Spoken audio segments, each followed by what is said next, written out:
16वें अध्याय में देवता और दानवों के अलग अलग गुणों का वर्णन है।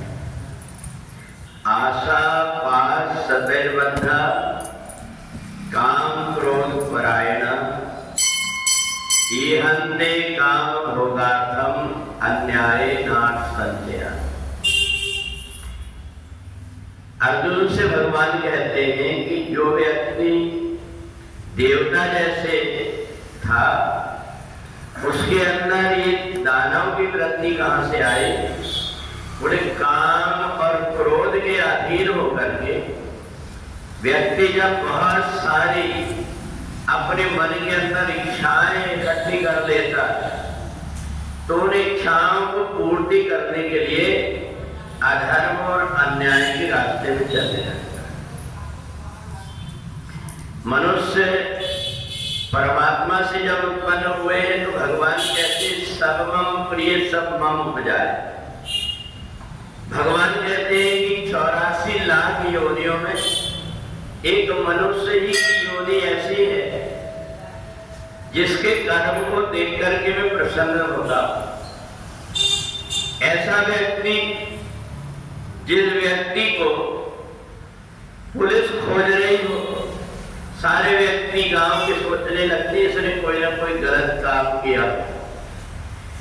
परंतु अगर जिस व्यक्ति को परमात्मा खोजते होंगे तो देख करके लगता है कि इसने कोई पुण्य कर्म किया होगा। तो मनुष्य के पीछे अलग अलग प्रकार के जो यहाँ आकर के उसके पीछे जो कुछ भी कर्म करता है उसके कारण ही वो अच्छा और बुरा बन जाता है। और ये अच्छा और बुरा व्यक्ति बन कैसे जाता है?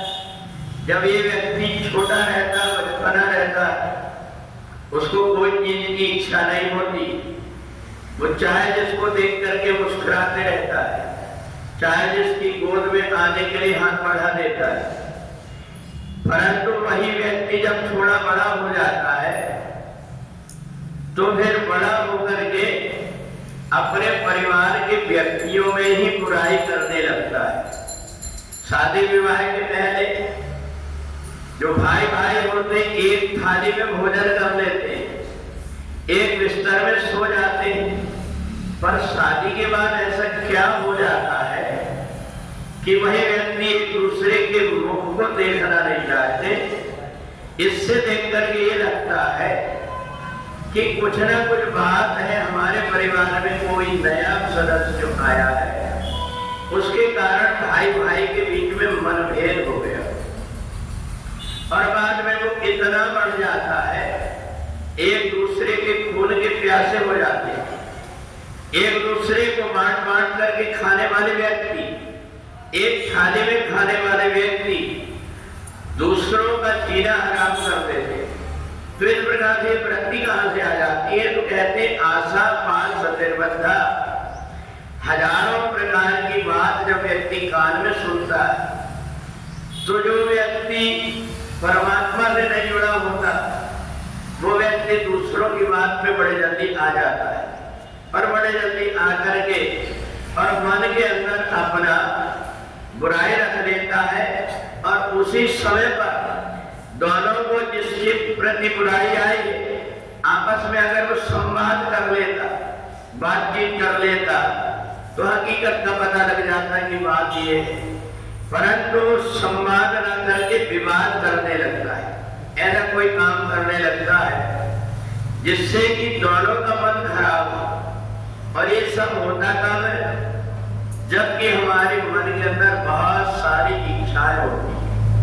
इन इच्छाओं को अगर हमने अपने वश में कर लिया कि जो कुछ भी मिलेगा हम उसमें संतुष्ट रहेंगे, और हमें एक बात और सोच लेना चाहिए कि समय से पहले और किस्मत से ज्यादा किसी को मिलता नहीं। इसलिए जिसके किस्मत में जो कुछ है वो उसको मिल रहा है। इसलिए मैं भी अपनी किस्मत को ऐसे बनाऊं कि मेरे को भी देने वाला व्यक्ति देते समय उसको प्रसन्नता लगे कि मैं जो कुछ दे रहा हूं इस व्यक्ति को ये सदुपयोग करेगा। तो इसलिए हमारी जितनी आवश्यकताएं कम रहेगी, जितनी मन के अंदर हमारी आसक्ति संसार के प्रति कम रहेगी, उतना व्यक्ति अपने आप में प्रसन्न रहता है। और इसलिए जिन लोगों ने अपनी इच्छाओं को त्याग दिया, उनके पास कुछ नहीं रहता, फिर भी इसलिए प्रसन्न रहते हैं क्योंकि चिंता फिकर सबको खा जाती है। चिता तो ऐसी है जो व्यक्ति को मरने के बाद जलाती है, पर चिंता ऐसी है जो जीते जी लकड़ी में घुन के जैसे व्यक्ति को जलाते रहती है। और इसलिए जो परमात्मा से जुड़ जाता है तो इन चिंताओं को सबसे पहले उन्हीं का कौर बना करके खा लेता है कि अब मैं जीवन में कोई प्रकार की चिंता ही नहीं करूंगा और मैं ये सोचूंगा कि मेरी चिंता करने वाला परमात्मा है।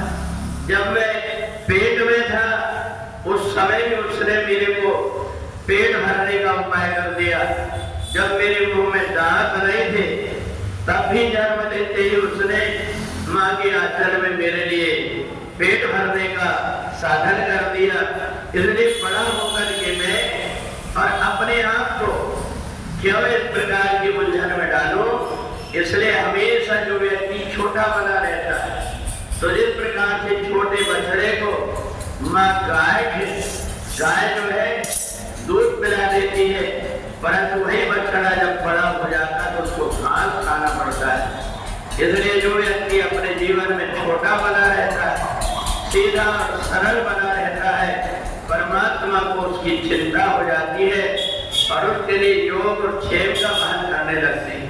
और वही व्यक्ति जो परमात्मा के आश्रित हो जाता, देवता जैसे आचरण करने लगता है, और वही व्यक्ति जो संसार की वासनाओं के पीछे भागने लगता है, वो दानवों के जैसे वृत्ति वाला हो जाता है। तो इसलिए ये भी जो कुछ भी कर्म करता है व्यक्ति एक जन्म में मनुष्य शरीर में, वो कई जन्म तक भोगना पड़ता है, क्योंकि यही मनुष्य शरीर है जिससे व्यक्ति का उद्धार भी होता है और इसे मनुष्य शरीर से बंधन भी होता है।